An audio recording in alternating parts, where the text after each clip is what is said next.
Did you know King Kong had a sequel called Son of Kong focusing on Kiko, the albino offspring of the original movie's ape? Probably not, and there's a good reason for it. Following on the humongous success of the original King Kong movie, RKO rushed to get a sequel out on the streets as quick as possible. They specifically gave the crew until December of that same year to shoot the thing, which immediately turned off everyone in the production. Now, for context, sequels were a relatively new concept, and the idea of hurrying to strike while the iron was hot did make a lot of sense. I mean, how do we even know our movie is still going to be popular 1 year from now, right? Right? Right?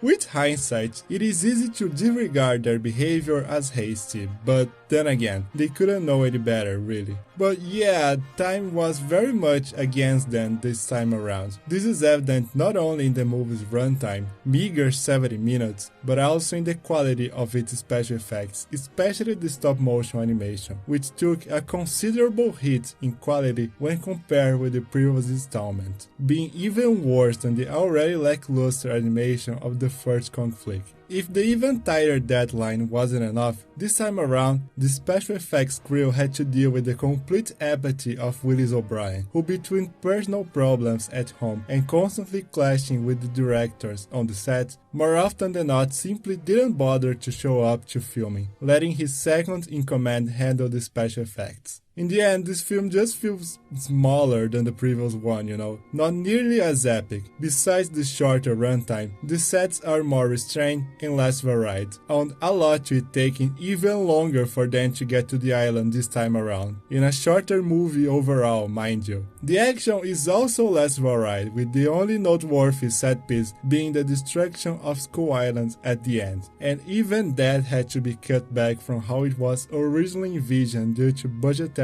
constraints. At least some of these changes were by design though. From the get-go, it was clear it would be an uphill battle to try to match or surpass the original movie. So, in the words of screenwriter Ruth Rose, they decided to make the sequel funnier. It is debatable if even that was achieved. All the brutal violence of the previous one is replaced by light slapstick in this one. Whenever the titular ape fights another of the island's beasts, he does so with the savagery of a pug, with the brawls being resolved in pretty comical ways. Intentionally comical, of course, but as always, your mileage may vary on how funny it actually is. But regardless of how you feel about the humor, the fight scenes just feel looser than last time, which, when combined with the less than stellar animation, make for very dull action sequences. By dropping the horror movie aesthetic of its predecessor in favor of a more light-hearted family adventure tone, Son of Kong ends up lacking any semblance of charisma or identity. The gore is gone, the thrills are gone, the atmosphere is gone, the spectacle is gone. They had to scale this one way back for it to be feasible at all, and in the process deprive the sequel of everything that made the original Kong flick so great. I will say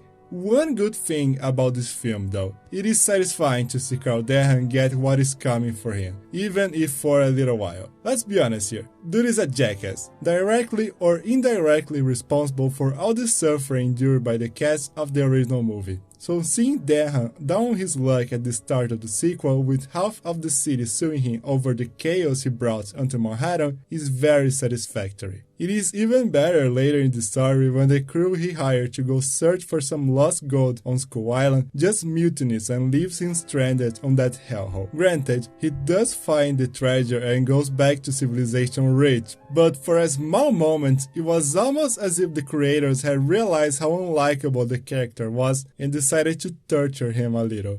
Anyway, that is all I have to say about this film. It was a pretty lackluster time that definitely did not live up to the high bar set by its predecessor. In the end, Son of Kong would go relatively unnoticed, being only a moderate success soon forgotten by the public. Exactly the kind of stuff RKO feared would happen to the original film, ironically enough. As for the first installment, King Kong would remain on the public consciousness for quite longer, spawning many more spin-offs over the following decades, most of which would be better remembered than than this one. Still, it will take some 40 years for Kong to get the proper remake treatment, updating its setting to the then modern world of 1976 in what is probably the character's most contentious adventure to date.